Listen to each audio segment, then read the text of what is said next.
The sound of the sea had always been a kind of truth to Arthur Kane. It didn't lie, didn't flatter, didn't promise anything it couldn't give.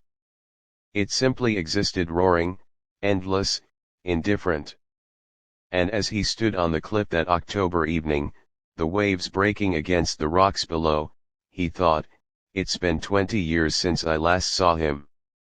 The him in question was Edward Hollis, once a brilliant journalist, now a recluse living in a converted lighthouse off the coast of Maine. Arthur had received his letter 2 weeks earlier. "Arthur, I need to see you. It's important. You're the only man I can trust. Edward." That was all. No explanation, no apology for 20 years of silence. Just those words, scrawled in Edward's familiar sharp handwriting. Arthur was 68 now, his detective badge long surrendered, his body a little slower, his heart heavier. He promised himself no more mysteries, no more corpses, no more lies. Yet here he was, driving up the winding coastal road with that letter in his pocket because some old ghost simply refused to stay buried. The lighthouse appeared at the end of a narrow path, its light cutting through the fog like a single, tired eye. A figure was waiting by the door, tall, thin, wearing a wool coat that looked one size too big.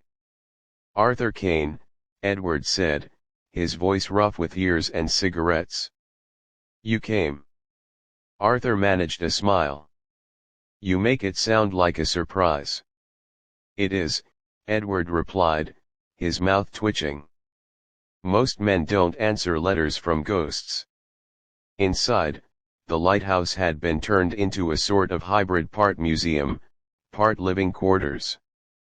Books stacked in crooked towers, maps pinned to the walls, an old Remington typewriter sitting near a window overlooking the sea.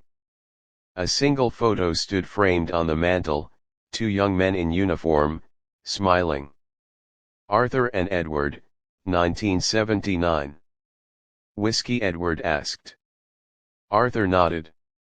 The amber liquid burned his throat in the best possible way. "So," he said finally. "What's this about, Edward?" Edward didn't answer right away. He turned to the window, watching the mist roll across the water. "Do you remember the Reynolds case?" Arthur frowned. "Of course I do. Unsolved murder. Young woman found in a car outside Boston. You wrote that damn article that made the department look like fools." "I remember," Edward said quietly. "Because we were fools. All of us. And I think I know now who killed her." Arthur set his glass down slowly. "You're serious?" Edward nodded. "Deadly." Silence filled the room, thick as the fog outside. The clock on the wall ticked loudly, each second like a heartbeat. "She was my sister, Arthur," Edward said finally. "Eleanor Reynolds. I never told anyone. She changed her name when she married. I didn't want the press to find out." Arthur stared at him, stunned. "You kept that secret all these years?" Edward's face was pale. "I didn't know how to tell you. You'd have treated it differently if you'd known she was my blood." And now he hesitated. "Now I've received something that changes everything." He walked to his desk and opened a drawer. From it, he took a small envelope, yellowed and worn. "This arrived 3 weeks ago. No return address." Inside was a single photograph, faded, torn at the corner. It showed a young woman standing near a car. Eleanor. But in the background, barely visible, was a man, blurred, but unmistakable. Arthur leaned closer. His pulse quickened. "I'll be damned." Edward met his eyes. "You recognize him, don't you?" Arthur did. And he wished he didn't. "It's Thomas Riker," he said slowly. Chief inspector at the time. My superior. Edward nodded. He's dead now. Died last winter. But before he did, he sent me a message. Arthur frowned. A message. Edward poured another drink, his hand trembling slightly. He wrote, "The sea keeps its secrets, but not forever. She wasn't meant to die. That's all. No signature. Just those words." Arthur felt the weight of the years pressing down. The case had haunted him, a girl strangled, the investigation rushed, witnesses disappearing, files sealed. And now this. "You think Riker was involved?" Arthur asked. Edward shook his head. "No, I think he was covering for someone." The wind outside howled, rattling the glass. For a moment, neither man spoke. Then Edward said quietly, "There's more. I think someone knows. I've been asking questions. Last week I found my door unlocked when I came back from town. My papers were moved." Arthur's instincts sharpened, the old detective inside him stirring awake. "Did you call the police?" Edward gave a bitter laugh. "And tell them what? That my dead sister's killer sent me a ghostly photograph?" "No, I called you." Arthur stood, walked to the window, and looked out at the dark sea. The lighthouse beam cut through the night, sweeping across the waves, illuminating nothing. "Tomorrow morning," Arthur said, "we'll go through your files. If there's something in them, we'll find it?" Edward nodded slowly. "Good. Because I think someone doesn't want us to. That night, the wind grew stronger. Arthur couldn't sleep. He sat in the guest room, listening to the steady rhythm of the waves below. Something about the whole thing didn't sit right. The sudden letter, the old case, the mysterious photograph. He rose, slipped on his jacket, and quietly stepped into the hallway. The lighthouse creaked with age. From the living room came the faint sound of the sea through the window. Edward's desk lamp was still on, papers spread out like a crime scene. Arthur walked closer. On top of the pile was the photograph again, Eleanor smiling, the blurred man behind her. He turned it over. On the back, in faded ink, were 3 words, "Ask the keeper." Arthur frowned. The keeper. A sound made him freeze, a faint creak from upstairs. Then footsteps. Slow, deliberate. He looked toward the spiral staircase. "Edward," he called softly. No answer. He climbed the stairs, one careful step at a time. The light from the lower floor faded, swallowed by darkness. The upper landing was empty. Edward's door was ajar. "Edward." Arthur pushed the door open. The bed was unmade. The window wide open.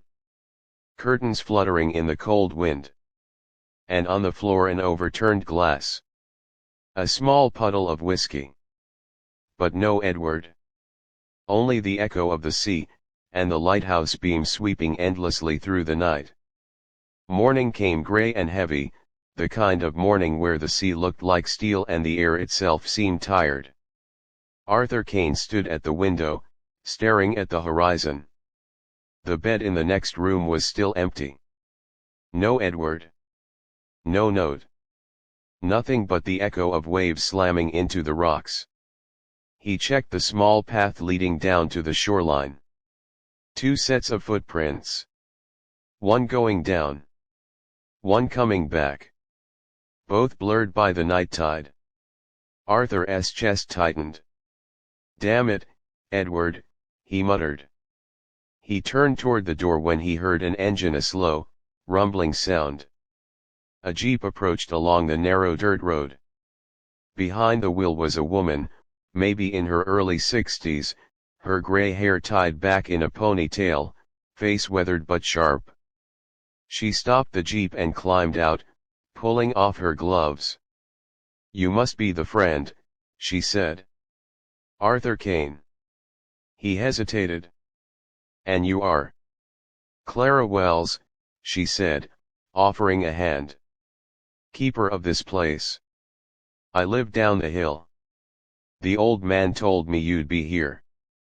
Arthur studied her practical clothes, firm handshake, eyes that had seen more storms than most people could imagine. "When did you last see Edward?" he asked. "Last night," Clara replied. "He came by before sunset. Said he was expecting company. Looked nervous. Asked if I ever heard anything strange from the sea." Arthur frowned.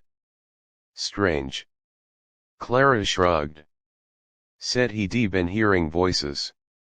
I told him that's what isolation does to people." Arthur felt a chill crawl up his neck. Voices. Edward had always been sensitive and tense to a fault, but he wasn't the kind to imagine things. "I found this," Arthur said, holding out the photograph. "Does it mean anything to you?" Clara took it, squinted. "The woman that's Eleanor, isn't it?" Arthur blinked. "You knew her?" "Everyone in town knew her. Pretty, polite, smart as a whip." "Tragic business, what happened?" She looked up. "Why?" Arthur hesitated. "Edward thought someone killed her, someone from the force." Clara's expression hardened. "Then he wasn't wrong?" Arthur froze. "What do you mean?" Clara looked past him, toward the sea. "You might want to sit down, Mr. Kane." They went inside. The room still smelled of smoke and salt. Clara poured coffee into mismatched mugs, then said, "Back in '82, when Eleanor died, my husband worked maintenance at the station. He saw things.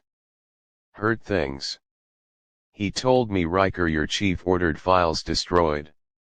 He said the case was over before it started." Arthur's jaw clenched. "And your husband?" "Dead. Boat accident, at least, that's what they said." Arthur exhaled slowly. "So you think Eleanor's death wasn't just unsolved, it was buried?" Clara nodded. "Like most things around here." The door creaked behind them. A man stepped in, middle-aged, solid build, wearing a sheriff's badge that looked older than the coat it was pinned to. "Morning," he said flatly. "Sheriff Daniels. You the visitor?" Arthur stood. "Arthur Kane. Retired detective." Daniels gave a small smirk. "We don't get many of your kind around here. Heard there was a disturbance last night. Keeper here said she saw your friend near the cliffs." Arthur's pulse quickened. "Near the cliffs?" Daniels nodded. "Said he looked upset. Kept talking about someone coming for him. We went out at first light. And..." Daniels reached into his pocket, pulled out something wrapped in cloth, and placed it on the table. Arthur unfolded it. Edward's watch. The same one he'd worn for 40 years. The glass cracked, the strap soaked in salt water. "Found it by the rocks," Daniels said. "No body yet. But the tide was strong last night." Arthur's throat went dry. "You think he fell?" Daniels shrugged. "Could be been an accident. Could be been something else. The sea doesn't give up answers easy." He tipped his hat, turned toward the door. "Don't go wandering too far, Mr. Kane. This coast has a way of taking people." When the sheriff left, silence filled the room again. Clara placed a hand on Arthur's arm. "You don't believe it was an accident, do you?" Arthur shook his head slowly. Edward was terrified, but he wasn't careless. Someone wanted him quiet. Clara hesitated. Then you should see the journal he left with me. She disappeared into the next room and returned with a weathered leather book, edges burned, pages wrinkled. He gave me this a week ago. Said if anything happened to him, to give it to you. Arthur opened it. The first page was dated October 3rd. I know the truth now. Riker wasn't he alone. Someone else signed the report. Someone still alive. Someone who knows I'm looking. Arthur flipped through the pages, frantic handwriting, sketches of the lighthouse, notes about the Reynolds case. Then one line caught his eye. Ask the keeper about the night the light went dark. He looked up. Clara, what does this mean? Her face went pale. That night, the power failed. For 2 hours, the lighthouse was dark. The same night your friend's sister died. Arthur's pulse pounded. And you? I was here, she whispered. But I didn't tell anyone what I saw. Arthur leaned forward.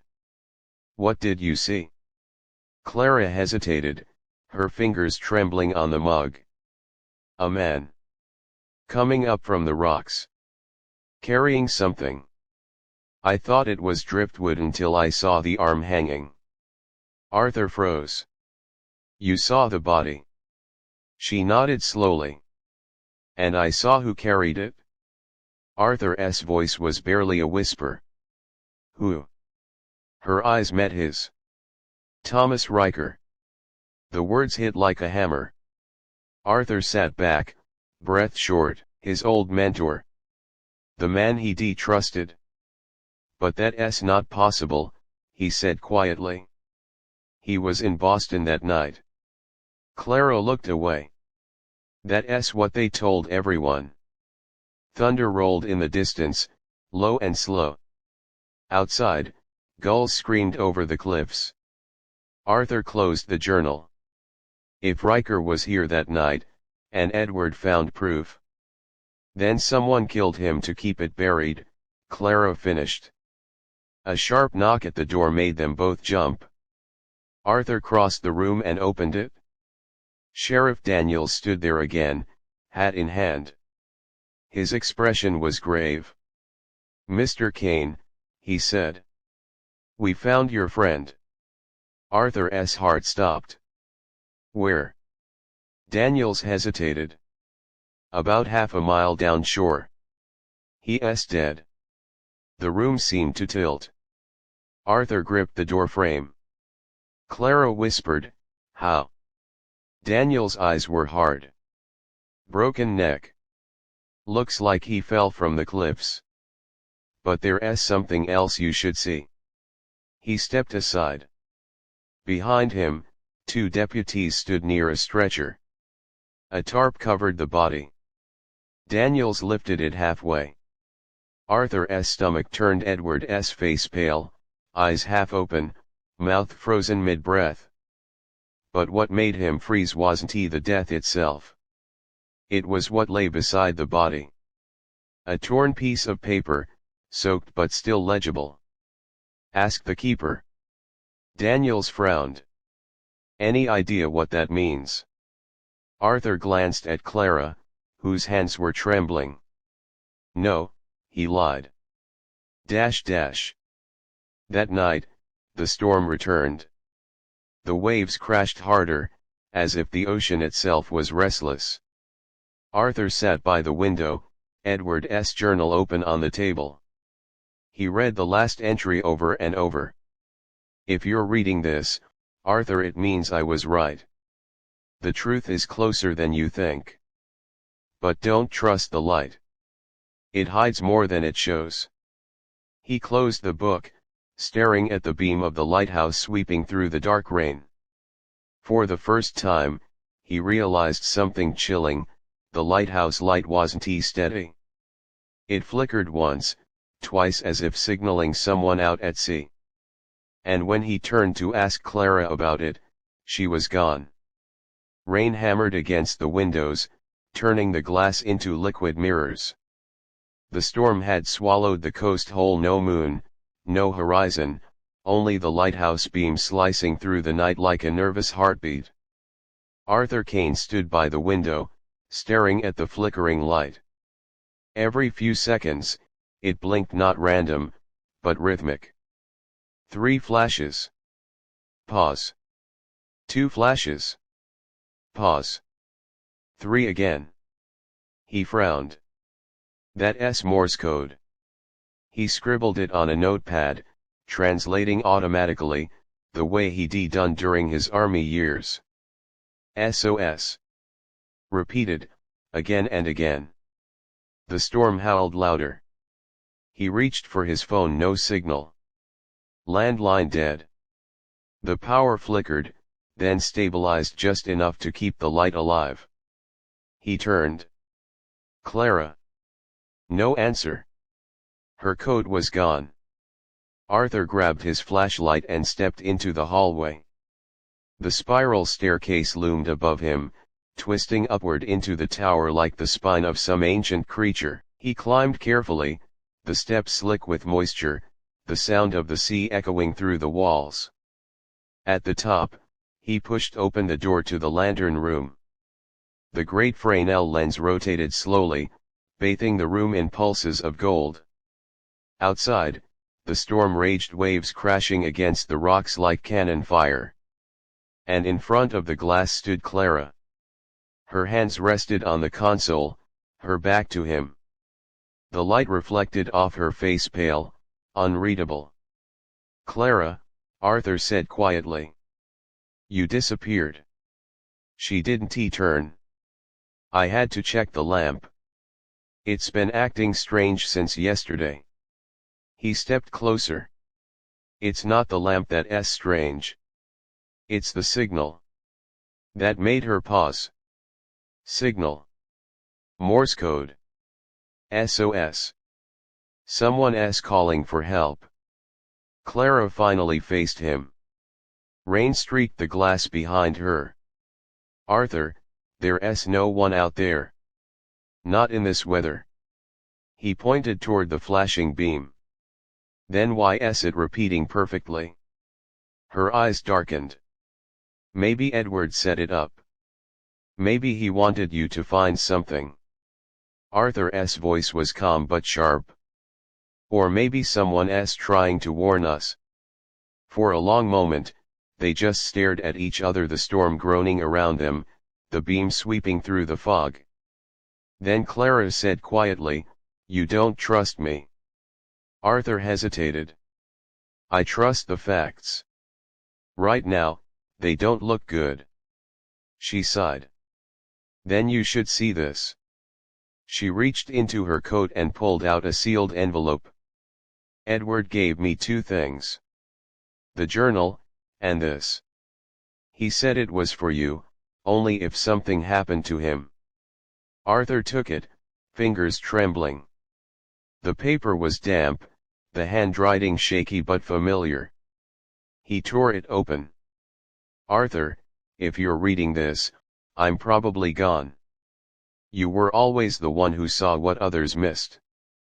The truth isn't in the sea, it's in the light. Follow it. P.S. Don't let Clara go. She knows more than she thinks. Arthur looked up, but Clara was already walking toward the stairs. Where are you going? He asked. To the keeper's shed, she said. That's where the generator controls are. If someone's been tampering with the light, we'll find proof there. He followed her down the narrow staircase, the air growing colder as they descended. Outside, the wind nearly knocked them off balance. They pushed through the storm, rain slicing at their faces. The shed sat near the cliff's edge, half buried in stone, its door creaking wildly in the wind. Clara unlocked it with a heavy key and stepped inside. The smell hit Arthur instantly: oil, rust, and something else. Something sweet. He lifted his flashlight. A metal table stood in the corner. On it tools, spare bulbs, coils of wire.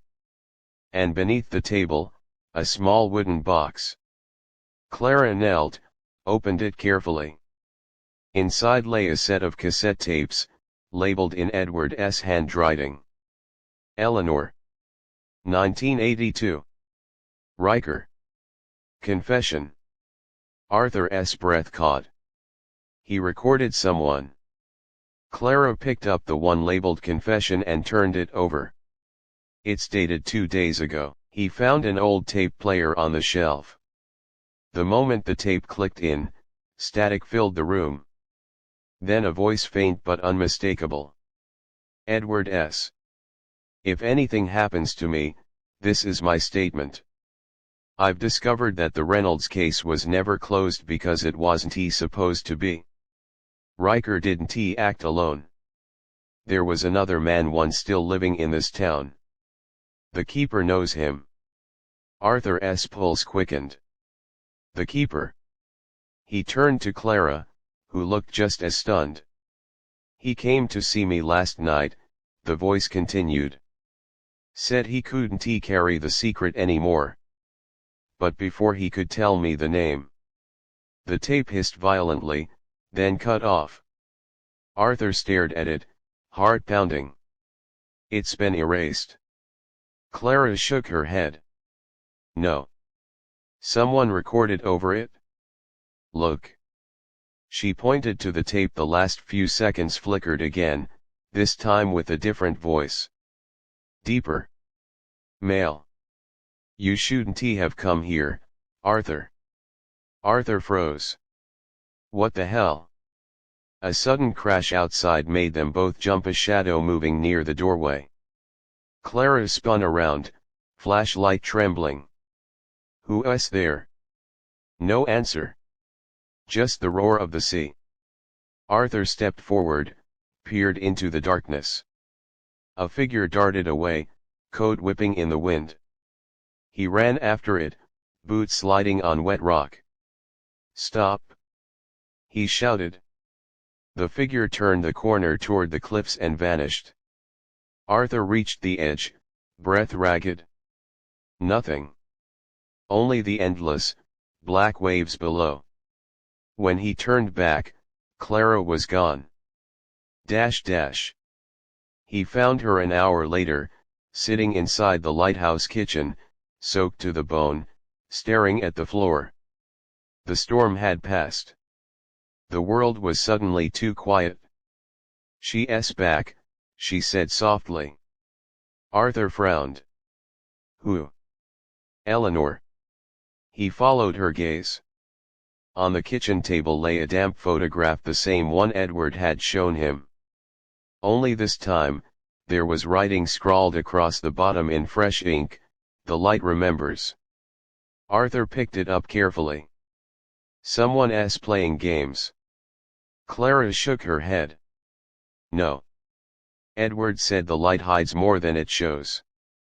He was right. She stood abruptly and walked toward the spiral staircase. Come on. I'll show you something. At the top of the lighthouse, she pointed to a small panel behind the main lens, a compartment Arthur hadn't noticed before. She pried it open with a screwdriver. Inside, tucked behind the mechanism, was a stack of old negatives and another tape. This one had no label. Arthur hesitated. You sure about this? Clara met his eyes. Edward died for it? We have to know. He slipped it into the player. The tape hissed, then a voice, calm, familiar, commanding.